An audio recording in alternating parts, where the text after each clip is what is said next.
right, I'm in Ephesians chapter 1. Ephesians chapter 1. In the previous message, I was in Ephesians chapter 1, verse 4, and I was addressing the first part of verse 4. In this message, I'm going to get into the second part of verse 4. In Ephesians chapter 1, verse 4, it says, "Just as he chose us in him before the foundation of the world, that we should be holy and without blame before him in love." And in the previous message, I was talking about the idea of him choosing us and how that would work. And I spent a lot of time explaining that I do not subscribe to the belief that he chose people on an individual basis, but that instead he chose people in the sense of a collective, by saying, this is the kind of person who I would like to have in my life. That's the presentation of the gospel, the presentation of the new covenant, that this is the kind of person who he is willing to have in his life. It is an invitation that's given to everyone, but those who will respond are the ones that he genuinely wants to have in his life, and that is how he has chosen people on an individual basis. But predominantly, it needs to be recognized as he has chosen a group of people, a collective, and that the individuals are chosen in that context when they also decide through their own free will, they make a decision that they want to enter into the covenant that he has provided. All right, now in the second part of this verse, Paul talks about holiness, that we should be holy.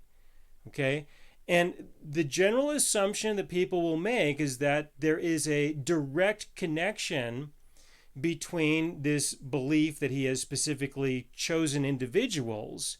There's a connection between that and the idea that a person should be holy. To approach this, I'm going to talk about three different points of view. In this message, really, I'm going to talk about a lot of things that I just don't believe. But you need to know about these things.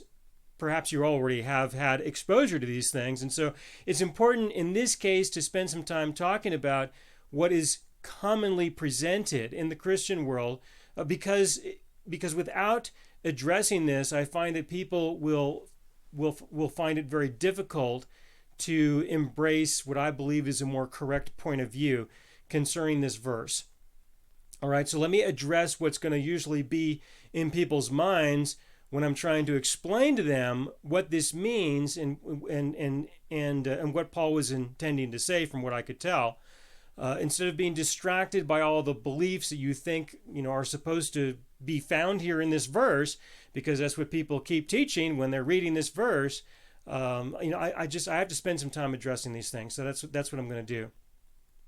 All right, that in general, what people think of when they think of the Christian life is they think of, well, this is a life of holiness. That's what it means to be a Christian. And I want to say, up front, that I do think it's a wonderful thing for people to get sin out of their lives. I don't want to discourage that in any way whatsoever. I believe in that, I do. It's just that the way that people are trying to accomplish that is not only leading to failure, but in a lot of ways it's leading to an increase in sin instead of a decrease. And so there's a lot to say about this verse.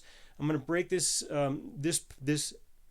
other half of the verse into two messages in order to try and do this well.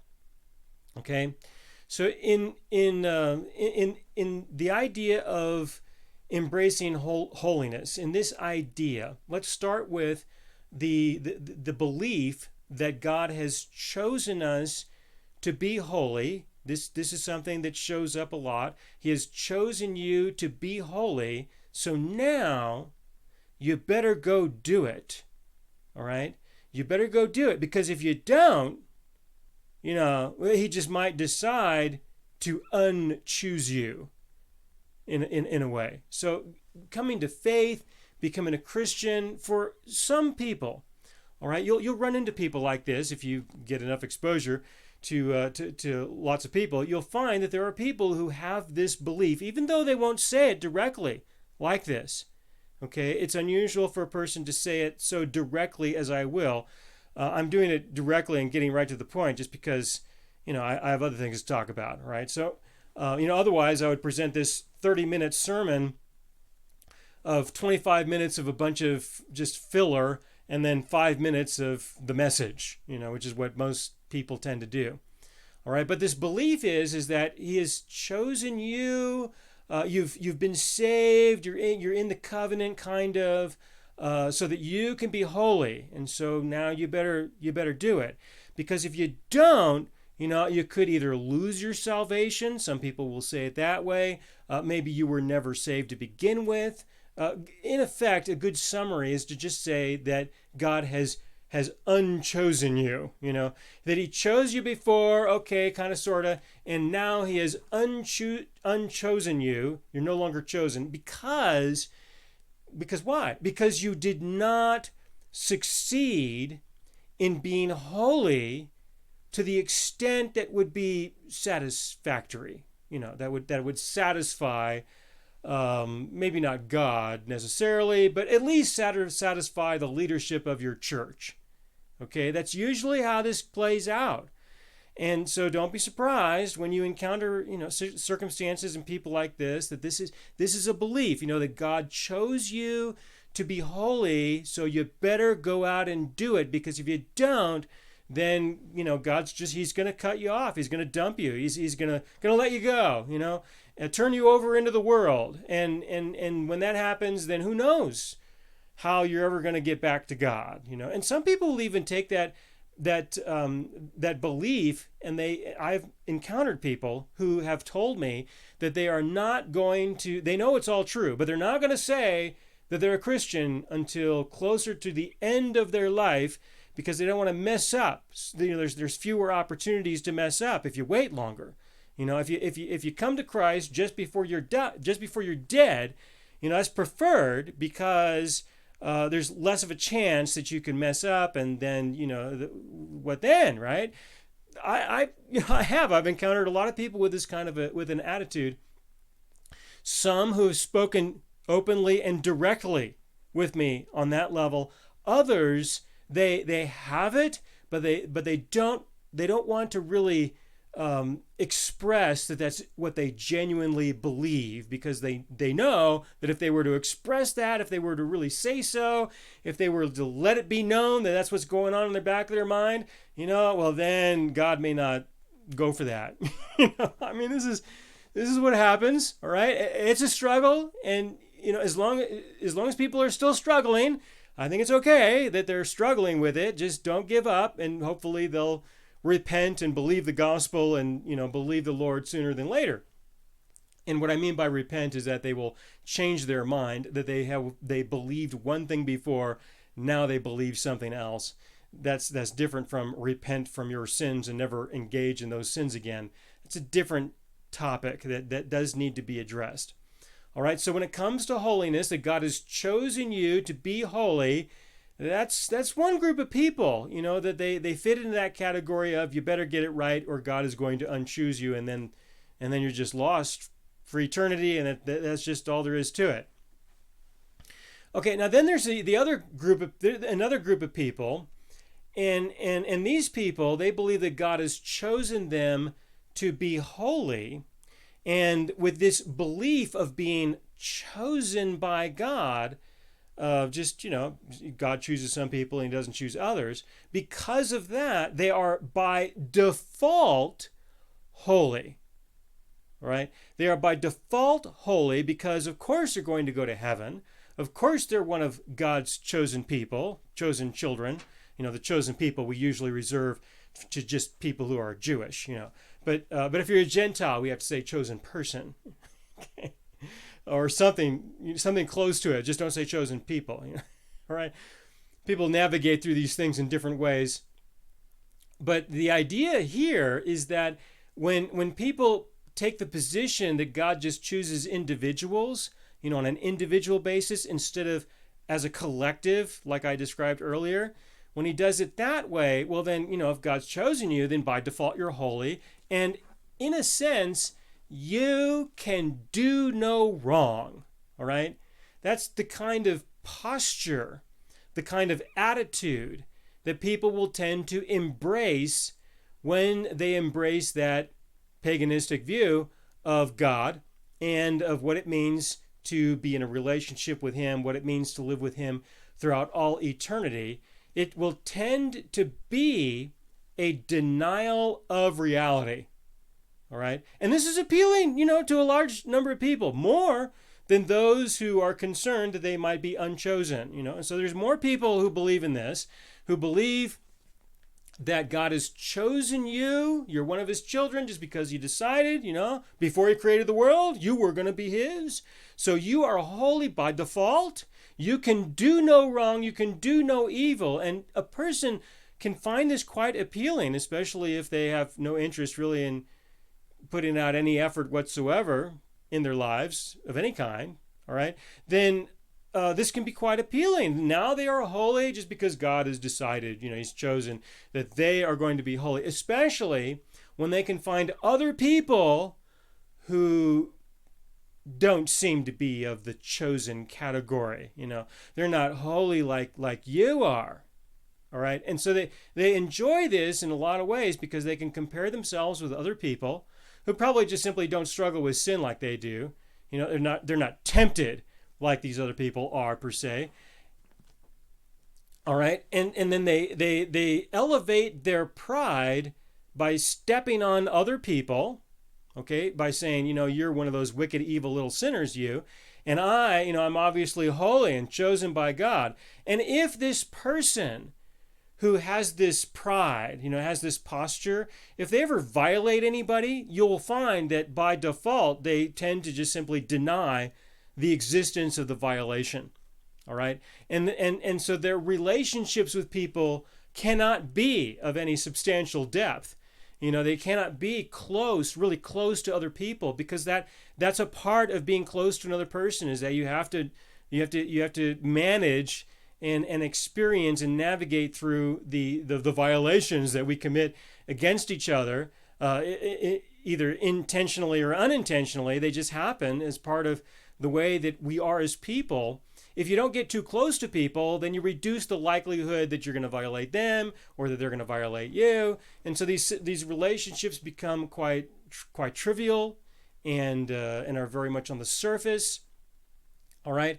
And you'll notice that tends to be the kind of people who fit into certain congregations, certain churches. You go visit these places and you'll just get this sense that it's pretty obvious. You'll just get this sense that these are people who just believe that they're holy by default, and everybody else who's not in church, are evil and okay. And they amongst themselves, they keep their distance kind of from each other because they don't want anybody to get too close. And for there to be some regular dynamics of relationships because of all the concerns that, that they're going to perhaps be discovered, that they're not so holy as they pretend to be. All right. So that's kind of the second group of people that I would want to address, of those who have been chosen to be holy. First group is chosen to be holy, but if you don't get it right, he's going to unchoose you. Second group, they have been chosen to be holy, and of course they're just holy by default, and that's just the way it's always going to be. And if you ever question otherwise, they'll just deny reality. Okay, there's not much of anything you can do with those folks whatsoever, And the other folks, there's not much you can do with them either. You just got to encourage them to really believe what they say, that maybe they're going to be unchosen. Press them into that more, encourage them into that more, so that they'll eventually come to the point of realizing that, well, there's just no way they're going to go to heaven. Until they come to the end of their self-effort, which is what a lot of that is, until they come to the end of their self-effort, they won't really be able to embrace the grace and mercy of God, which is what he's really offering. Okay, now then there's the third category, and this is certainly the most popular. The third category is those people who believe that you have been chosen to be holy. So the Christian life is about trying to get as close to holiness as you can. You just give it your best effort. You give it a good try. You be sincere, And if you do that, well, that's going to be good, and that's going to be good enough. God will respect that. And if you really want to question that difference, if you really want to question that, then what they'll usually say is something to the effect of, well, that's why Jesus died for your sins. What it means to be a Christian is that you figure out what holiness means, what you're supposed to be doing, what you're not supposed to be doing, and you go ahead and you do that. You do what's right, you don't do what's wrong, and you get you get your techniques, and you get your principles for daily living, and you adjust your lifestyle, and you make sure you go to certain places and don't go to others. There's ways that people will try to help you manage what you're doing. And again, I don't want to take those things away. All right, I just want to say that what happens is that a person will eventually recognize that they can't reach perfection, and so the default is, well, Jesus died for your sins, and so he'll make up for the difference for where you fall short. All right, and this tends to be the most popular, from what I can tell from my experiences in connecting with a lot of people over many years in lots of different parts of the world, even. That this tends to be the most popular point of view when it comes to God chose us to be holy. He chose us that we would give it our best effort. And He, will provide for forgiveness to make up for the difference. And that's why He died on the cross. That's what a lot of people generally believe. It appeals to most people. And so that's why it is the most popular, because it is appealing to the most number of people. Okay, so this is kind of how it tends to work. All right, but again, when you find that you don't succeed, when you find that you're not as perfect as you ought to be, if the moment comes for the first kind of person, when they realize that they're failing, they may end up just abandoning the faith entirely, because they just say it's just not possible. So this can't be real, it can't be true, because it just can't work. So some people will just abandon the faith entirely. Others will just resign to just the way things are, and they just hope that maybe they'll go to heaven before they die. But they live. Those who don't reject the faith entirely, they live in this condition of God just being totally disgusted with them, until they're physically dead. And then maybe, as an act of mercy, He'll just let them in just because, for whatever reason that might be. And so they recognize that God is totally disgusted with them, but they will try to just kind of make it through anyway, or they'll just walk away from the faith entirely. The second group of people that that believe that they are holy just by default because they were chosen by God, you can talk to them about how God might be disgusted with them all you want, and they'll never acknowledge it. But if a person will perhaps on occasion try to embrace some sense of sincerity, some sense of honesty, of integrity, it will come to mind. It just will. They will start to recognize, no, I'm just one big fake. That's what they'll recognize. In which case, they will have to accept the truth according to that theological belief system. They'll have to embrace the truth that God is disgusted with them, that He is embarrassed. All right, that they are in His life in any way whatsoever, that He even knows who they are. He's embarrassed about that. Okay, this is what will tend to creep in. This creeps in much easier with the third category of people, because they already acknowledge that they're just not going to be able to make it all the way. They're not going to be perfect. So they already acknowledge that, and so that can easily become an integral part of their Christian life. That, okay, yes, God is disgusted with me. Yes, God is embarrassed with me, but we're trying to get through this. But this leads to all kinds of new problems, because if this is how God really feels about you, this could be a new opportunity for you to be tempted by sin, because if God is disgusted with you and you have a deep desire to be accepted and loved, and obviously he is not accepting you and he's not loving you in the way that you would like, your only alternative is to go out and try to find that in the world, all right, which is going to lead to more sin. And so the more that a person embraces the belief that God is disgusted and embarrassed over them, then the more they can be tempted to have an increase in sin in their lives. All right? And so this is what tends to happen. So when people pursue the Christian life as if the Christian life is all about trying to get your flesh under control, trying to get the sin out of your life, if that's what it means to live the Christian life, all right, when you fall into one of those three categories, you're going to find that there will most likely be an increase in sin, not a decrease. Okay, no matter how sincere a person might be, or maybe they can let go of some sins, but there's others that will take their place. Okay, there's going to be others that will fill in. This is what happens. It's very common. And so when people embrace this, they end up going nowhere, and in many ways they can end up in kind of a worse personal condition deep down inside than before they got saved. They can say things like, I feel that God is further away from me now than when I first got saved. That's a common thing that I hear. And this is what they're expressing. They're expressing the fact that they have not succeeded in achieving the holiness that they were pursuing.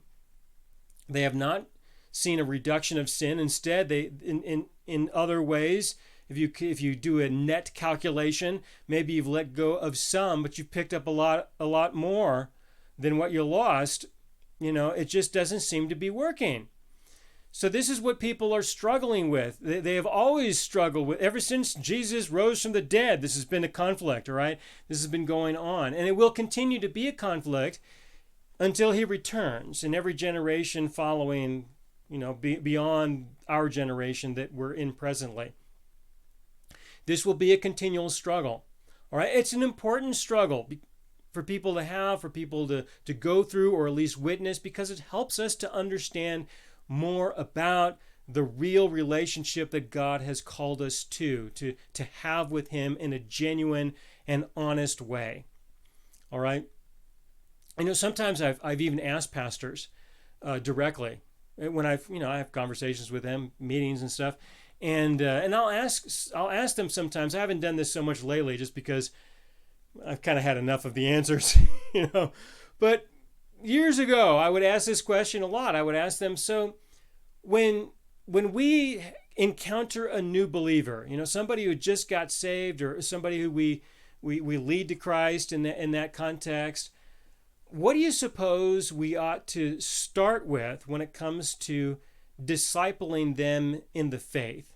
I'll ask that kind of a question in different ways, trying to be polite, trying to be genuine. How do you start discipling a new believer?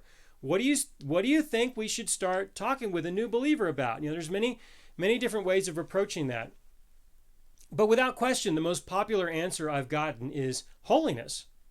We got to teach them holiness. They've got to be holy. And of course the second thing they bring up is tithing. So what does that mean? All right. What that means is that their role in other people's lives is to teach them how to get the sin out of their life. And of course, these people had better pay them to do so. So some pastors have said, well, we have to teach them tithing, and what I hear from that is, well, we have to make sure that I'm getting paid. All right. And then the second thing is, now we got to make sure that they stop doing all those wicked, evil things. And that's what it means to be a Christian. That's what it means to be a pastor. And that's what it means to be a church. Okay. And so that's what people have been doing. And they're always going to be doing that. There's always going to be people who are doing that. But that's the belief that the idea of the Christian life is to be holy. And this is a verse that can be pointed to in order to emphasize that point, that you were chosen to be holy. So let's get to it, Let's get to it. But what happens is is that the focus becomes either a life of the indulgence of the flesh that we're trying to get away from, or life is about restraining the flesh. Okay, that's what happens. And you'll be able to recognize this in the different ways that people will let you know that this is what's really going on, is that they only see two different ways of living, of existing, of being in this world. It's either living for the indulgence of the flesh, or it's living for the restraint of the flesh. And when a person first gets saved, we make the assumption that every part of their life was all about living for the indulgence of the flesh. So now we have to teach them how to live for the restraint of the flesh. Okay? Now this, of course, can be a little awkward for some of those people who don't sin as much as, some of those unbelievers who don't sin as much as some Christians do. What are you going to tell these unbelievers who don't seem to struggle with sin like you do? How's that going to work out? All right, this is an obstacle, and why sometimes it's difficult for good people to be saved. Because they just compare themselves with those Christian people and say, well, gosh, you don't seem to be that impressive to me. And this happens a lot. The Christians encourage it because they say things like, well, we're going to be so holy, that other people are going to want to be just like us, right? And, well, when the unbelievers figure that out and they find out just how hypocritical some people can be, it backfires on them. They use that as leverage, as an excuse to not become a Christian that they got from the Christians. Okay? But this is what the competition becomes. It becomes a competition over, well, how do we live? Is it going to be by the indulgence of the flesh, or is it going to be by the restraint of the flesh? All right, they end up, the two different groups of people, they end up comparing themselves with the other. Those who are the holy Christian people, they look at those people in the world and say, those wicked, evil, rotten sinners over there. And the people in the world, they look at the people in the Christian world and they say, look at those hypocritical, wicked, evil, sinful people who are just simply not very honest about their sin. We're better than they are because at least we're honest about it. They live in this denial of reality, for group number 2, as I explained earlier. All right, and so this is what tends to be the struggle, is in what side of the camp are you going to be in? Are you going to be on this side of the camp or the other side of the camp? Or are you going to be in one camp versus the other camp? But either way, this is how people tend to view the world that they are a part of and what it means to live. It's either live by the indulgence of the flesh or by the restraint of the flesh. There is a third way of life, and that's what I'm going to present in the next message. I don't have time to get into that in this message, but in the next message I'm going to talk about this, that there is a whole different way of life entirely. Okay, because these other two ways, whether you're living for the indulgence of the flesh or you're living for the restraint of the flesh, you're still living by the flesh. All right, let me say that again because I know this might be a little awkward for most of you folks. All right, that if you live for the indulgence of the flesh or you live for the restraint of the flesh, you are still living by the flesh. Okay, and like I explained earlier, there can be an opportunity for an increase in sin when a person lives for the restraint of the flesh because of the failures and because of the rejection from God. All right, because you are rejected by God. God rejects you. He's disgusted with you. He's embarrassed with you. And so, in order to kind of try to get some relief from all of this religious pressure, you might need some sin in your life in order to get a break. All right, this is what happens. It's not unusual. When you hear of pastors falling into some terrible, awful sin, for example, most of the time that's what it's really related to. It's related to the fact that they're under so much religious pressure that they just need a break. I'm not wanting to say it's okay. It's not okay. Okay, that's obvious. But this is what happens, and it can be helpful to be understanding, at least, of the dynamics that are going on, and that this can often be a consequence of trying to live for the restraint of the flesh. Out of great sincerity, I'm going to get my flesh under control. I'm going to get all this sin out of my life, and it ends up just getting worse. All right? This is common. It's just people don't want to admit it in general. All right? But there's another way of life entirely, another way to understand this verse in the context of holiness. Another way to understand it, and I will spend some time addressing that in the next message. I'm not going to try to do that in this one, but let's see, I got something else to mention here. Oh, yes. So let's go back to the idea of restraining the flesh. In the context of restraining the flesh, why would a person really want to do that? Okay, you have the first category of people, well, you better do it or you're not going to go to heaven. You got the second category of people, why bother doing that when you're already holy? Okay. And then you got the third category of people, why do it? Well, we do it because we're trying to get as close to being holy as we can. We're trying to be a good Christian as best we can. We're trying. We're making a good effort. All right. Well, let's focus on that third category, the people just trying to make a good effort. This is where this usually starts to surface of why you would want to do this. Normally, they try to emphasize the incentives. The first category of people, we just use the punishment. You either do it or you're out. God is going to punish you. In the third category of people who are just trying to give it a good effort, you can find some punishment in there now and then. It usually shows up in the sense of, well, God, might lovingly discipline you. He's going to discipline you. He's going to punish you for what you did in order to get your attention and let you know that he knows what you know. He knows. All right. And then he's going to punish you a little bit just in order to get your attention. And this is what discipline is about from their point of view. I do see discipline very differently. I see it as preparation for a future event, not punishment for a past event. But that's better explained in the verses that are in the scriptures that are directly related to the idea of the discipline of God. But there will be some of that in this third category of people, but most of the time they're talking about incentives. Most of the time they're saying, look, if you'll do it, if you'll get it right, if you'll get your flesh under control, if you get some of this sin out of your life, God will bless you.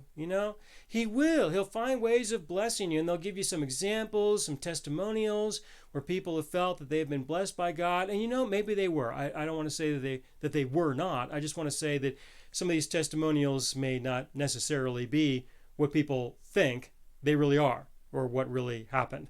Maybe God wasn't involved in that at all. And we don't have to know. It's not that important. But it's these incentives, all right, these rewards that people present as the incentive to get your flesh under control. That, all right, so he's not going to necessarily punish you so badly, but he'll reward you, and if you have enough incentive for rewards, then maybe you'll restrain your flesh, all right, is what they mean.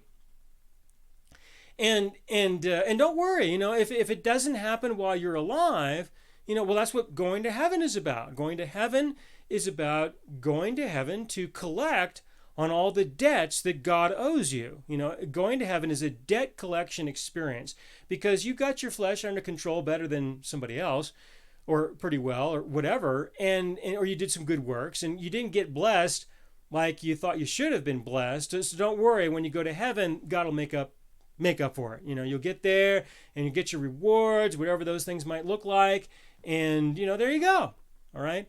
Now, I'd like to encourage you to go to the Living God Ministries radio archive and listen through the programs that I recorded on rewards in heaven. There's a lot to say about that. I recorded several programs there to include eternal punishment. I talked about that there as well because they do kind of fit together. So there's a lot to be, that I can share about that subject. But in this case, with the idea of being holy, all right, just in this context, in Ephesians chapter 1, verse 4, all right, the idea is that you will be compensated, and that going to heaven can quickly become a debt collection experience. All right, and I really don't think that that's what God has in mind. I don't think so. I do believe in rewards. Like I said, I did a lot of recordings on those, and I can tell you where you can find those, and I would like to encourage you to listen to those. But this point of view that it is compensation for the sins you did not commit, for not committing certain sins, or it's compensation for the good works that you did. No, I don't see that being the case in that context. But this is what people will usually say in order to try to generate some inspiration to getting your flesh under control. But it still is living by the flesh, all right? Now, when it comes to living by the flesh, no matter how you package it, all right, no matter how you do it, it's going to end up being a system, a lifestyle defined by a list of what is good and what is evil. A list of what you should be doing and what you should not be doing. All right? No matter how you package it, it's going to end up that way. And so, how would that better be defined? Right? It's better defined as living by the law. Okay? Whether you have an explicit law, by saying that we live by all the commandments that God gave to Moses, or we live by the Sermon on the Mount, that Jesus gave, and a bunch of more laws that he mentioned in the Gospels, or we live by whatever the pastor tells us to do, and we don't do what he tells us not to do. However that's packaged, okay, and there are many different ways to disguise it, many different ways to present it, but it always comes down to the same thing. You're living by a system of law, which means that holiness is achieved by living in the law. Okay? And this law is either going to be explicitly defined or implicitly defined, or it's open-ended, and don't worry, that's what your pastor is for, as long as he's getting paid. Tithing and then holiness. Okay? All right? That's what they're for. It's all open-ended. Don't worry. They'll monitor you. They have total authority over every aspect of your life, and they'll if they find out, they'll make sure they call you into their office and properly inform you that you had better stop doing that, or you better start doing this, or whatever. It's either implicit, it's explicit, however it's packaged. That's how people have to live. There's no alternative. To pursue a life of holiness by the restraint of the flesh, it by default is a life in a system of law. It is a life in the law. And of course, people will extract that from what God has said is good and what he has said is evil. All right? But that's what it will become. The Christian life becomes a life of living in the law. Okay? And I'm saying that in a general sense. The specifics of what that law is defined by the different congregations that are available for you to participate in. You can go to any church and you can evaluate and compare churches between different churches on the basis of what is their definition of the law that a Christian should live by. Okay, and if this church seems to be a little too strict, you can go to one that's not so strict, who doesn't seem to embrace so many laws. If this one doesn't have enough laws for you, you can go to another one that's got some more. It can be as simple as, what version of the Bible are you using? We have a law that says that thou must use the translation that thouest has declared, that kind of thing. All right, people have get different sets of laws of different types, different flavors, different kinds. Every church can be defined by the set of laws that they declare their members are to live by. All right, and so they are holy. They have been chosen by God to be holy in the law.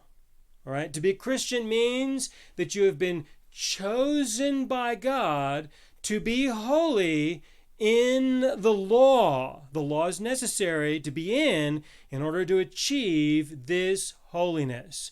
So let's take a look at verse 4 and see how well that fits, right? Ephesians chapter 1, verse 4, just as he chose us in him before the foundation of the world, that we should be holy and without blame before him. Wait, it says in love. It doesn't say in law. It says in love. What do we do with that? Don't worry. There's a way to get through this, all right, to try to keep this consistent. What this will mean, or how this will be presented is, well, if you love God, you'll keep his commandments. Okay? And I, of course, have done radio programs for those verses as well. But that's what happens, is that they will say that if you love God, then you'll do this. If you love God, you will be holy. If you love God, you will get your flesh under control. If you love God, you will live by the law, or indirectly by the law. We don't want to say directly that you live by the law, because there's other verses in the scriptures that obviously state that we do not live by the law. So we don't want to say it. We just kind of get around it. We find ways to tiptoe around that particular topic. But the bottom line is that it ends up being the same thing. All right?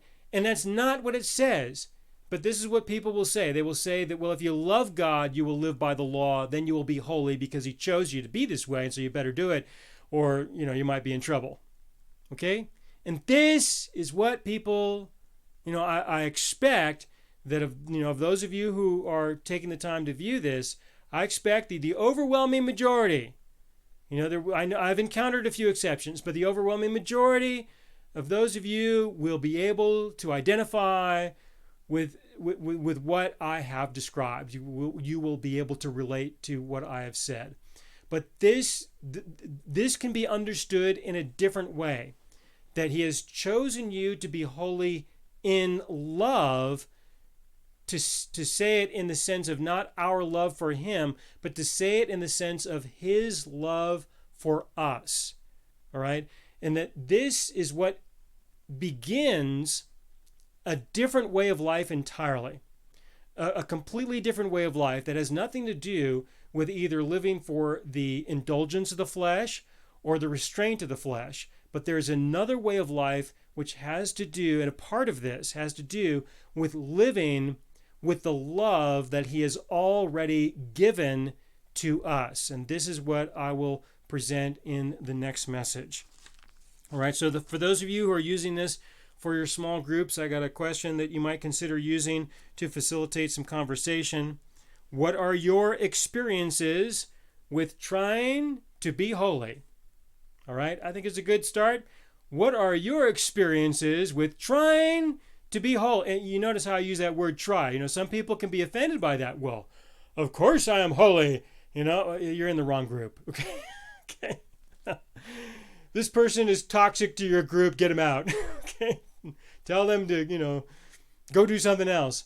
All right. What are your experiences with trying to be holy? And I think that would be, a good start for some interesting conversations.